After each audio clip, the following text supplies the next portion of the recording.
Good morning. It's Thursday, and I do have a thought for today. A video idea, excuse me.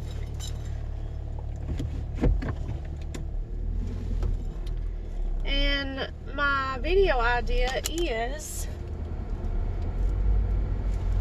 that it's all gonna count and it's all gonna matter.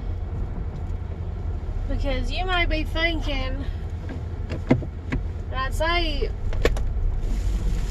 most of us or several of us have had moments in our life where we feel like it's just all for nothing. But like I've mentioned before, God is not the kid on the anthill with the magnifying glass. You're not suffering for no reason. And it's all going to matter. It's all going to be worth it. God is going to come through and rescue you. There is a story, a Bible story, and it's actually one of them that we've covered this week in Bible school. It's a very popular story, and it's the fiery furnace. And if you don't know the story, there was a king who these men persuaded him to make a law that they had, that if anybody was praising another god other than theirs, some god they made up, that they would be killed. And they done that because they didn't like Daniel. And they had seen Daniel praying to God, so they're like, well, we'll do this so he'll be killed and he'll be out of the way. And it's just evil, and it connects so much with real life, because there's people that hate you and they're out to get you, and will do stuff like that to try to cost you. There's people that's costed people their jobs, relationships, and everything, just being evil. And then sometimes the devil makes you think people are out to get you and they're really not. So it's really a very exciting, fun circus, this life.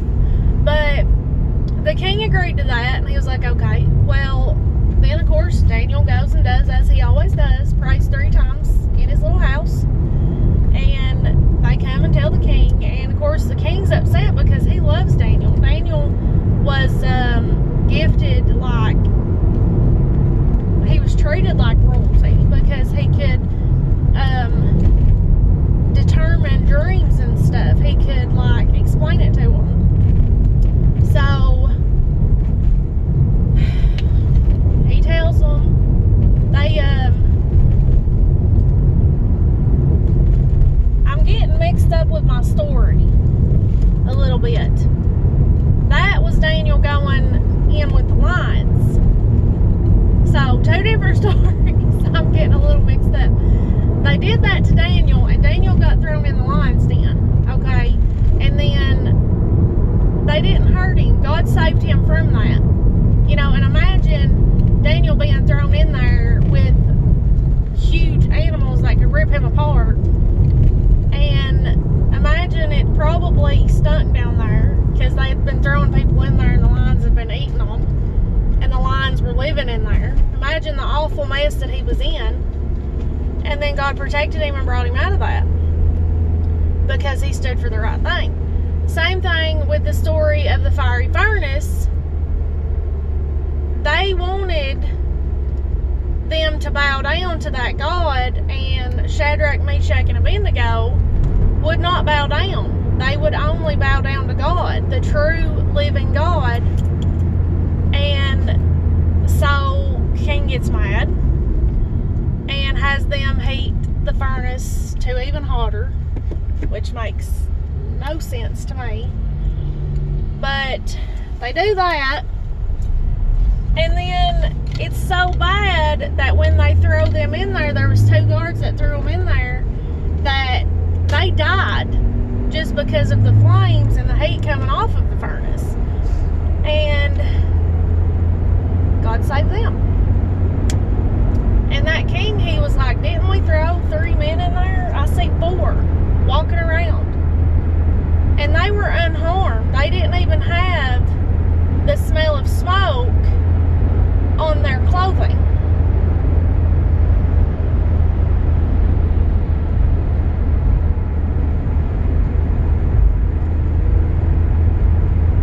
And that's my whole thing about the reason I brought that up. And I know I got a little mixed up at first with 2 stories, because I've recently read Daniel and the Lion's Den, and then this week we've been studying the fiery furnace, and I got them mixed up because they're very similar. But the point of mentioning that is, by you doing the right thing, doing what you know is right, chances are you're going to suffer.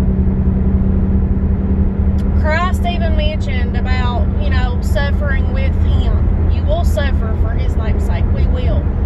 But doing the right thing, you suffer, and then God will see you out of that. Everything you've been through, the awful things that's been done to you, how you've been treated, it's going to matter. And there's a funny little saying that people say here in the South. I don't know if they say it in the North or not. I don't know. But you're going to go through all this mess. It's going to be almost like you're the prodigal son and you're in the hog lot. But you're going to come out smelling like a rose. As long as you've done the right thing, as long as you've done what God's given you to do,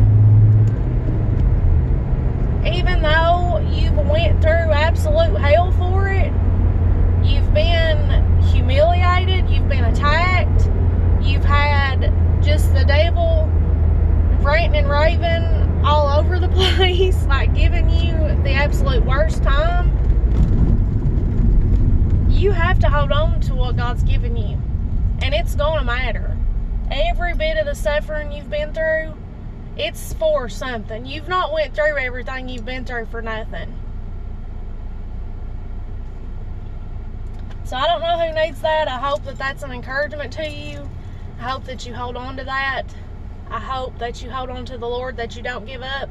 Because if you give up, you will not reach what God's given you in your heart. You will not reach that greatness that God has waiting for you that you've suffered for.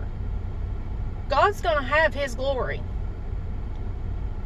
And it's going to be like how the scripture says, what's done in the dark will be brought to light. Yes. So it's going to be just out in the open, and for everybody to see. God will have His glory in front of everybody. Just like how the devil has rant and raved and like humiliated you and done all the crazy that he's done. Watch God come through and see what He does. That's the thing. You have to let God take care of it. You can't, because in our human minds, we want to defend ourselves. We want to make things, we want the truth out there, and you want to defend yourself and be like, I don't deserve this and blah blah blah blah, but you don't have to. That's the beauty of it. We don't have to do anything. We don't have to defend ourselves. We don't have to fight. All we have to do is stand and wait, because God is in control. God is able, and the battle is His. And He knows where you've been. He knows what you've done. He's seen you in those moments when you've been alone and you've been crying out to Him and praying and begging and pleading for God to do something. He is. Could your child come to you begging and pleading, brokenhearted, and you deny them? And granted, you're going to do what's best for them, and God is going to do what's best for us. But are you not going to take care of them and get them through whatever it is? Do your absolute best for them? It just comes right back to us needing to remember who we serve. Get in the scriptures and read the truth. Read the promises that He's given you. Not listening to the lies the devil's feeding you. Because he's trying his best to get you to stop, to get you to quit, to get you to give up, to get you to hold on to the bad and hold on to the past. And it doesn't matter. You don't even have to worry about it. Because God's in control, and He will have His victory, and He will have His glory. And the hard part of it is we don't know when and we don't know how. But something you can rest assured in is He will.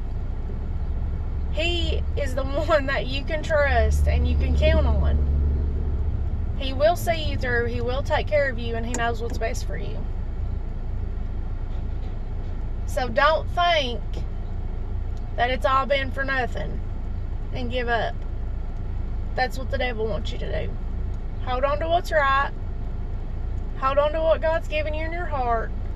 Pray without ceasing, because prayer changes things. I'm living proof that prayer changes things. And if He can do it for me, He can do it for you. I love you guys. I hope you have a wonderful day and a wonderful week. Please be praying for me. I'll be praying for you. But most importantly, please pray for the lost. Those who have no hope. There's so much to be praying for. We really could be praying literally without ceasing and not cover it all. But hopefully I'll see you guys later, maybe in the morning. And I hope you have a wonderful day. I hope that's going to help to you. And you can like and comment and share or whatever you feel like doing. Subscribe. Whatever, you want to do. Or send it to somebody that maybe needs to hear it or you think it'll help. And I will see you guys next time.